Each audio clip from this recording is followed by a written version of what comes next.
Monsieur Discal est un patient de 60 ans qui se présente en consultation pour des douleurs chroniques dans la région lombaire.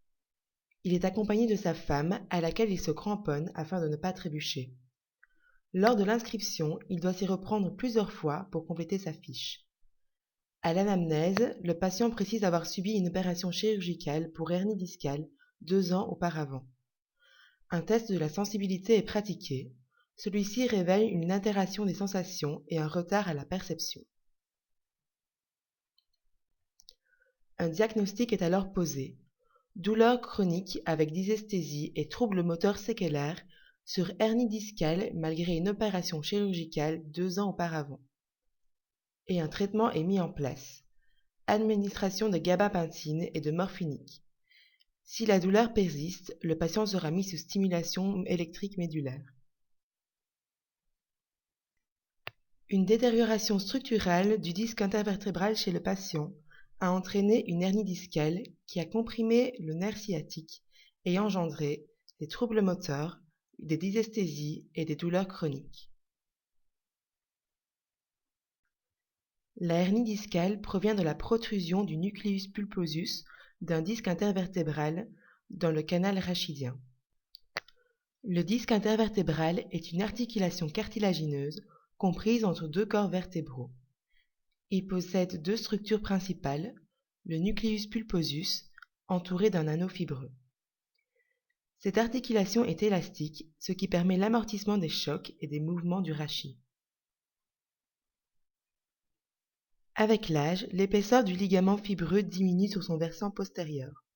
Le déplacement du nucleus pulposus est alors favorisé vers l'arrière, ce qui engendre une hernie discale postérieure.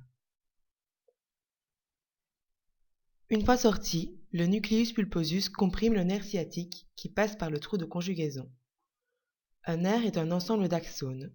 Les axones sont des prolongements de corps neuronaux qui transfèrent l'information, ici, au niveau de fibres musculaires.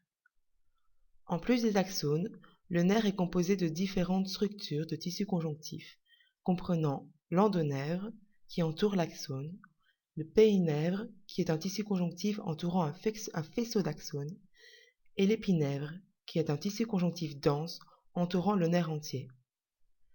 La compression du nerf sciatique engendre chez le patient les symptômes précités, à savoir des troubles moteurs, des dysesthésies et une douleur chronique. Le patient sera traité par gabapentine et morphinique. La gabapentine est un médicament analogue du GABA qui n'agit pas sur les récepteurs GABAergiques. Elle a une action synergique avec les morphiniques dans le traitement des douleurs neuropathiques. Cette substance agit en inhibant l'ouverture des canaux calciques voltage dépendants des terminaisons synaptiques. L'ouverture de ces canaux étant essentielle pour la libération de neurotransmetteurs tels que le glutamate, la noradrénaline et la substance P, ces derniers ne sont pas libérés dans la fente synaptique et ne stimulent donc pas la membrane postsynaptique. L'administration conjuguée de morphine semble augmenter la concentration plasmatique de gabapentine et réduire les phénomènes de tolérance aiguë morphinique. Le patient souffre donc d'une hernie discale postérieure qui comprime son nerf sciatique. Ce nerf ayant à la fois des composantes motrices et sensitives, il souffre de troubles moteurs et d'une altération de la sensation. Le traitement par gabapentine permettra de diminuer la stimulation de ce nerf et donc les symptômes ressentis par le patient. En cas de persistance des douleurs chroniques malgré le traitement médicamenteux, le patient sera mis sous stimulation médulaire électrique. Pour ce faire, le canal rachidien sera ouvert par un orifice de quelques centimètres en D11, D12, afin de laisser passer l'électrode définitive en regard de la moelle suivant la région à traiter. Une incision de quelques centimètres serait également effectuée sur le flanc afin de placer la pile définitive. Celle-ci sera reliée à l'électrode via le passage d'un fil sous-cutané.